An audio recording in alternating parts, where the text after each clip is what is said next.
Welcome to the channel friends investing idea. आज की इस वीडियो में हम लोग बात करने वाले हैं एक और small cap company Jagan lamp के बारे में। So let's move to the screener.com। If you are new visitor please subscribe the channel. So we are in a screener.com। Let's talk little bit about the company Jagan lamp. Jagan lamp was founded by the Jagannath Agrawal in 1993। The company did IPO in 1995।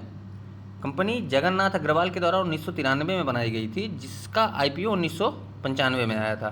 It has 3 production facilities for the automotive lamps for OEMs. OEMs का मतलब होता है original equipment manufacturer, leading brands and markets around the world. Jagan lamp caters to more than 44 countries across 5 continents include Europe, USA, Asia Pacific, Middle East and Latin America.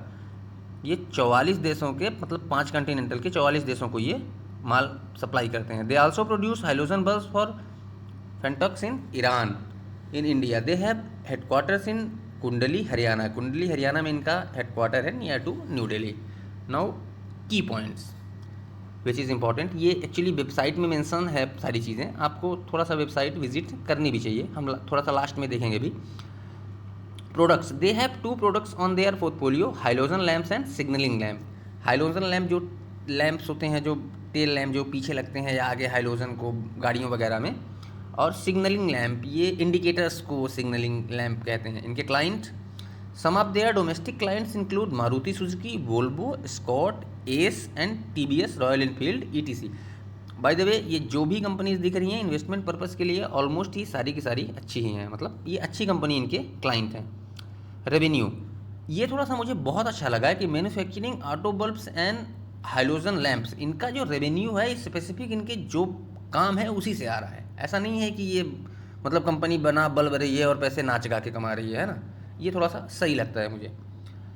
और ये इनका एक announcement था, थोड़ा सा पुराना है बट है। Jagan lamp limited has announce that is entering into the production of electric vehicle bye launching it's first electric bike under the brand name neutron on 8 फरवरी 2020। ये मतलब थोड़ा सा अनाउंस था, उस पर कुछ एक्स्ट्रा रिपोर्ट नहीं है, अदरवाइज मैं आपको वो भी बता देता।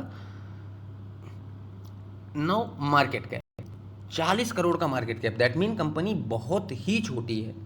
तो अगर आप इसमें इन्वेस्टमेंट कर रहे हैं तो आपको इसको एक बार अच्छे से पढ़ना चाहिए, क्योंकि अगर आप बिना पढ़े कंपनी में इन्वेस्ट करेंगे तो ये अच्छा आइडिया नहीं होता। जब कंपनी फ्लैक्चुएट करती है तो धड़कनें बढ़ती हैं, है ना। तो मार्केट कैप 40 करोड़ के अराउंड है, स्टॉक का पी 18 का है, यानी वैल्यूएशन वाइज सस्ती है। अब 40 करोड़ की कंपनी का 13 का आरओसी मुझे ठीक ही लग रहा है, उसमें भी कोई प्रॉब्लम नहीं है। ये चार्ट है, इस पर हम थोड़ा सा बाद में देखेंगे।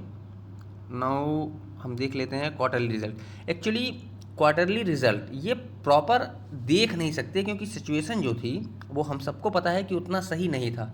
चीज़ें बहुत ज़्यादा फ्लैक्चुएट हुई हैं, कभी लॉकडाउन लगा है, कभी खुला है, तो इस तरह से बहुत सारे इम्पैक्ट आए हैं। बाय द वे अगर आपको देखना है तो आप देख सकते हैं, बट मुझे लगता है कि इतनी छोटी कंपनी में नंबर्स उतने वैल्यू नहीं करते। मैं ये नहीं कह रहा हूँ कि बैलेंस शीट कोई काम की नहीं है, बट नंबर्स का उतना मतलब वो नहीं होता, ठीक है। बाकी होने चाहिए, अच्छी बात है। हम इसको थोड़ा सा ईयर ऑन ईयर बेसिस पे देखेंगे। विल सी मार्च 16 में इनकी सेल्स थी 12.76 crore, then 13, then 14, March 90, 18, March 2023 and March 21, 31 crore के अराउंड इनकी सेल्स है, which is nice. Operating profit, ये एक्सपेंस भी थोड़े से बढ़े हैं, इसीलिए ऑपरेटिंग प्रॉफिट भी एक्चुअली कम नहीं हुआ है। ऑपरेटिंग प्रॉफिट मार्जिन थोड़ा सा इम्पैक्ट हुआ है, बट मैं आपको पहले ही बता चुका हूँ कि नंबर्स उतने ज़्यादा मैटर नहीं करते, आपको पूरा ओवरऑल सिनेरियो देखना पड़ेगा, ठीक है। मार्जिन्स भी ठीक ठाक तरीके से बढ़े हैं। अब हम देखते हैं थोड़ा सा नेट प्रॉफिट। नेट प्रॉफिट भी 54 lakhs, then 51 lakhs, then 97 lakhs, then 1.7 crore, 2 crore, 2.2 crore. That mean कि नेट प्रॉफिट भी ठीक ठाक तरीके से बढ़ रहे हैं। इसीलिए आप ईपीएस देखेंगे, अर्निंग पर शेयर, ये भी ठीक ठाक तरीके से बढ़ रहा है, like 0.74, then 1.41, 2.47, 2.2 and 3. Numbers overall मुझे सही लग रहे हैं। अब हम देख लेते हैं थोड़ा सा balance sheet. Share capital almost intact ही रहता है अगर कंपनी कुछ ना करे तो। रिजर्व देख लेते हैं।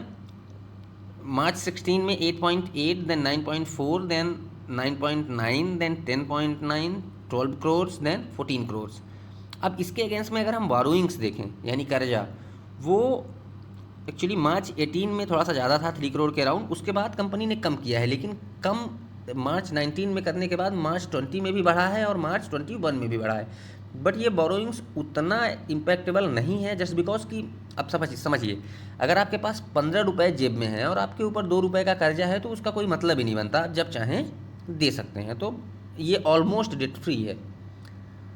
ROC बता ही दिया ठीक ठाक तरीके से, मार्च 21 में 13 का है जो अच्छा है, उसके पहले 11 का था, ठीक था। प्रमोटर्स ने थोड़ा सा अपना स्टेक बढ़ाया है, सितंबर 2020 में 55.06 का था जो अभी 55.51 का हो गया है, मतलब थोड़ा सा तो बढ़ा है।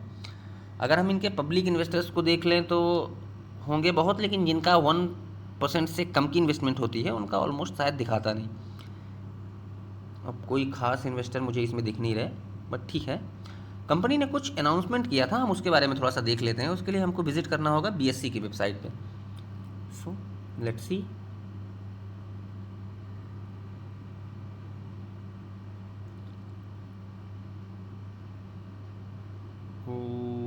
Intimation for the receiving large orders for automotive lamps. मुझे एक्चुअली ये थोड़ा सा पहले मिला था, उस टाइम पे वीडियो बना नहीं पाया मैं। अब ये थोड़ा सा सही लेवल पे मिल रही है तो आई थॉट कि आपको इंटीमेट कर दिया जाए, है ना। ये जगन लैंप, इनका ये अनाउंस ये किए थे। Jagan lamp limited is please to announce that the company has received large order for export from OLM to the tune of 2250 lakhs approx. That mean कि 22.5 करोड़ के अराउंड इनको सप्लाई करने के लिए, लैंप्स को सप्लाई करने के लिए बड़ा ऑर्डर मिला है, ठीक है। अब मार्केट कैप थी 40 करोड़, 40 करोड़ के अगेंस्ट में इनको 22.5 ऑलमोस्ट 22.5 करोड़ का ऑर्डर मिला है, जो मुझे थोड़ा सा सही लग रहा है। अब हम थोड़ा सा इसको देख लेते हैं टेक्निकल चार्ट पे, है ना। तो हम आ गए हैं जगन लैंप के टेक्निकल चार्ट पे। ये डेली बेस का टेक्निकल चार्ट है। सी, इसको बाय करने का एक्चुअल जो सही टाइम होता मेरे अकॉर्डिंग वो 40 रुपये के आसपास होता, ठीक है। ये अप्रैल मई के समथिंग 40 में मिल रही थी। उसके बाद कंपनी ने ब्रेकआउट दिया और कंपनी ने ऑलमोस्ट 75 का हाई लगाया। वहाँ से नीचे आके कंपनी 55 के आसपास कंसोलिडेट कर रही है।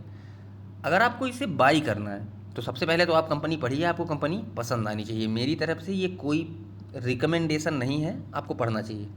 अगर उसके बाद ये कंपनी आपको पसंद आ रही है तो टेक्निकली आपको इसे 60 के ऊपर बाई करना चाहिए, क्योंकि ये 60 से 50 के बीच में अगर आप देखेंगे तो ये डारवास बॉक्स टाइप का बन रहा है। वो थोड़ा सा ब्रेकआउट हुआ था, इट्स ओके, कोई दिक्कत नहीं है। वो थोड़ा सा होके फिर से रिट्रेस करके नीचे आ गया, तो अभी ये एक जोन में फंसा हुआ है।